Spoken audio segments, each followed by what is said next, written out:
6 अगस्त 2020 को reserve Bank of India के governor Shri Shaktikanta Das ji ने आरबीआई की जो मॉनेटरी पॉलिसी है उसे डिक्लेयर किया है। और उम्मीद की जा रही थी कि इस बार Reserve Bank of India rate of interest को जो है कम करेगा और रेपो रेट को भी कम कर देगा।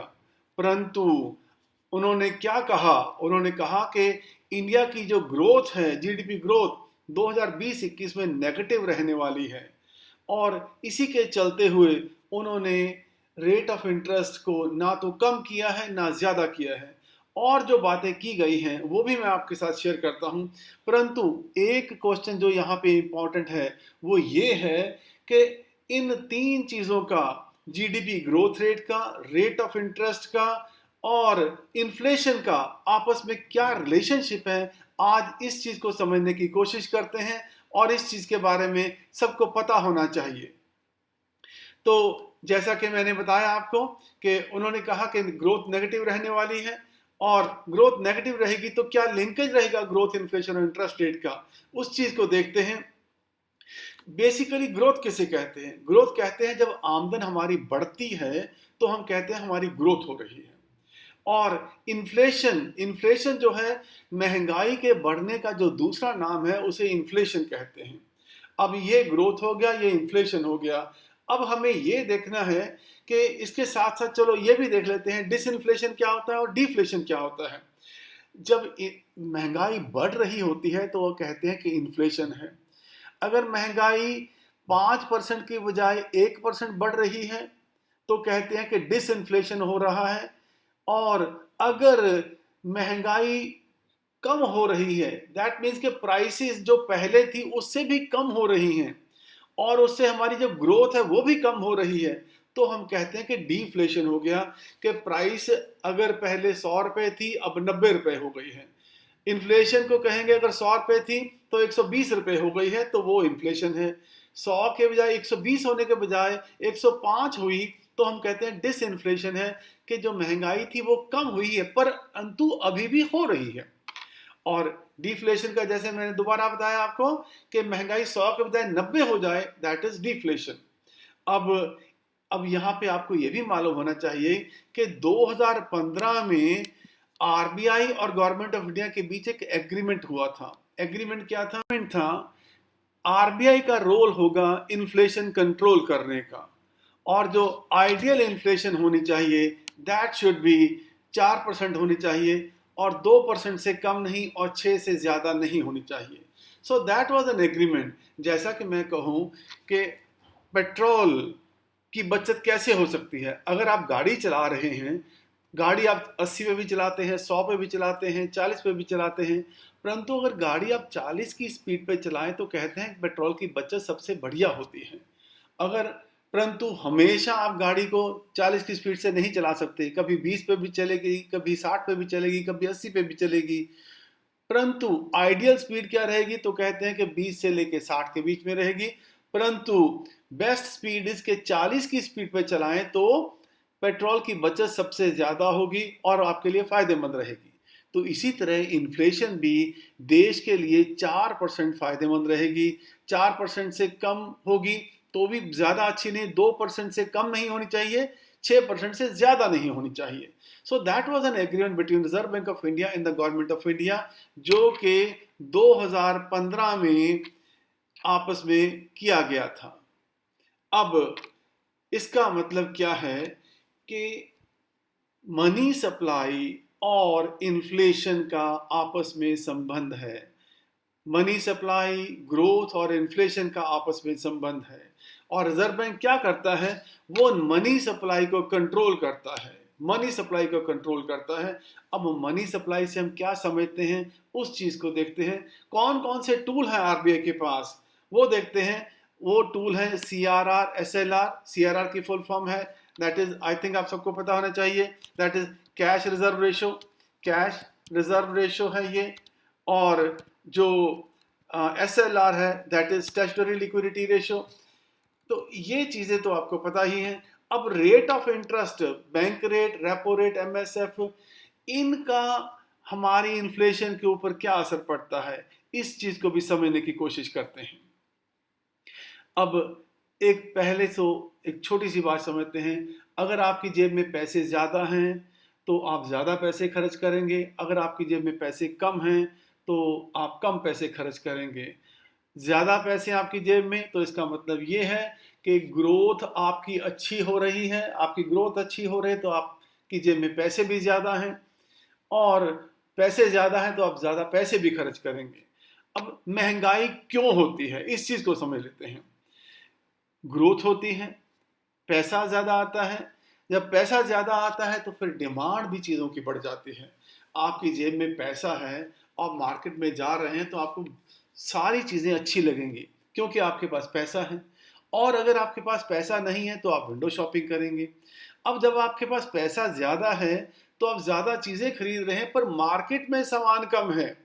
तो जब मार्केट में सामान कम है और पैसा आपके पास ज़्यादा है तो क्या होता है कि उस चीज़ की कीमत बढ़ जाती है क्योंकि डिमांड ज़्यादा है और सप्लाई कम है, तो इससे महंगाई बढ़ जाती है और उसे हम इन्फ्लेशन कहते हैं।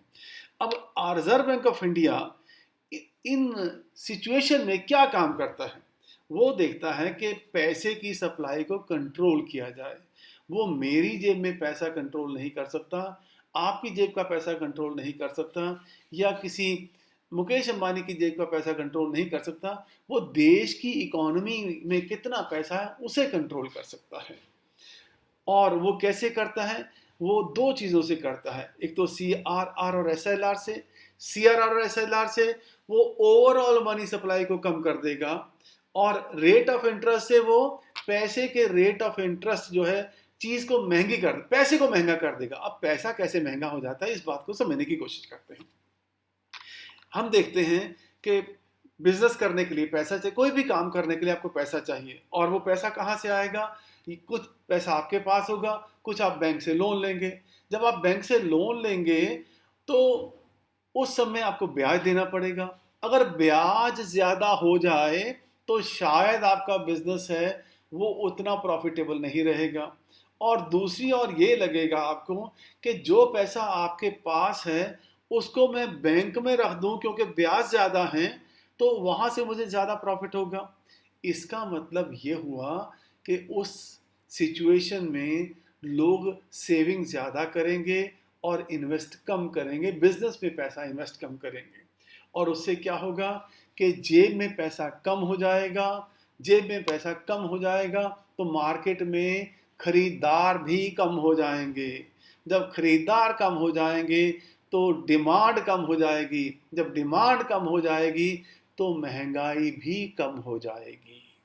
तो इस तरीके से रिजर्व बैंक ऑफ इंडिया महंगाई को कंट्रोल करने की कोशिश करता है जब महंगाई बढ़ती है। और अगर इन केस डिसइंफ्लेशन हो जाए या डिफ्लेशन हो जाए तो फिर रिजर्व बैंक ऑफ इंडिया लोगों की जेब में पैसे डालने का काम करता है। जैसा कि आज की तारीख में हम देख रहे हैं कि डिफ्लेशन हो रहा है, ग्रोथ हमारी कम हो रही है, हमारे पास पैसा कम है। तो उम्मीद की जा रही थी रिजर्व बैंक ऑफ इंडिया से कि वो रेट ऑफ इंटरेस्ट कम करेगा। रेट ऑफ इंटरेस्ट कम होंगे तो बिजनेसमैन या एंटरप्रेन्योर बैंक से ज़्यादा लोन लेंगे, ज़्यादा लोन लेके वो काम करेंगे, उनके पास पैसा आएगा, ग्रोथ होगी, और जब जेब में पैसा होगा तो वो बाजार से सामान ज़्यादा खरीदेंगे तो हमारी जो इकोनॉमी का पहिया है वो चलने लग जाएगा। तो इस तरीके से उम्मीद की जा रही थी RBI से कि वो इस बार रेट ऑफ इंटरेस्ट को कम करेगा, परंतु RBI ने ऐसा किया नहीं है। जैसा कि मैंने पहले कहा कि RBI क्या एक्शन लेता है, मनी सप्लाई को इंक्रीज करता है, रेट ऑफ इंटरेस्ट को रिड्यूस करता है ताकि बिजनेसमैन है वो कम रेट ऑफ इंटरेस्ट के ऊपर लोन लेके अपना बिजनेस कर सके और बैंक में डिपॉजिट कम रखे क्योंकि ब्याज तो मिलना नहीं, अभी ब्याज बहुत कम मिलेगा ना। इस बार जो RBI ने ऐसा नहीं किया, क्यों नहीं किया? क्योंकि एक तरफ तो हमारी ग्रोथ कम हो रही है और दूसरी तरफ महंगाई भी बढ़ रही है। महंगाई क्यों बढ़ रही है? अब देखिए यहाँ पे एक और डायमेंशन ऐड हो जाती है।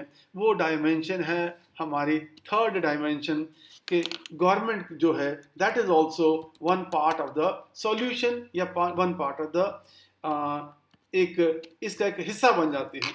गवर्नमेंट ने पेट्रोल और डीजल के दाम बढ़ा दिए हैं, पेट्रोल और डीजल के दाम बढ़ा दिए हैं, और दूसरी तरफ स्टील के दाम भी बढ़ गए हैं, फिर गोल्ड के रेट बढ़ गए हैं। अब इन सब चीज़ों के रेट बढ़ने से कहीं ना कहीं जितना भी सामान चल रहा है एक जगह से दूसरी जगह जा रहा है, वो गाड़ियों के थ्रू जाएगा। पेट्रोल की डीजल की गाड़ियां हैं, तो इसलिए वो सामान महंगा हो गया। स्टील के जो रॉ मटेरियल है वो महंगा हो गया, तो वो चीज़ें भी महंगी हो गई। तो एक तरफ तो महंगाई बढ़ रही है, दूसरी तरफ जो है हमारी इकोनॉमी की ग्रोथ है वो कम हो रही है। अब जब महंगाई बढ़ती है तो हमें रेट ऑफ इंटरेस्ट को जो है बढ़ा देना चाहिए। बढ़ा नहीं सकते क्योंकि ग्रोथ पहले ही कम चल रही है। ग्रोथ कम हो रही है तो रेट ऑफ इंटरेस्ट को कम करना चाहिए। कम नहीं कर सकते क्योंकि हमारी इन्फ्लेशन ज़्यादा हो जाएगी। तो बहुत ट्रिकी सी सिचुएशन में आज की तारीख में हम फंसे हुए हैं, और ये जो रिलेशनशिप है ये समझना आप सबके लिए बहुत इम्पोर्टेंट है। पता होना चाहिए कि आपस में अब हमारे जो रेट ऑफ इंटरेस्ट और ग्रोथ एंड इन्फ्लेशन, इन तीनों का आपस में क्या रिलेशनशिप है। मुझे उम्मीद है कि इन छोटी सी एग्जांपल के साथ आपको ये बात समझ में आई होगी। Thank you.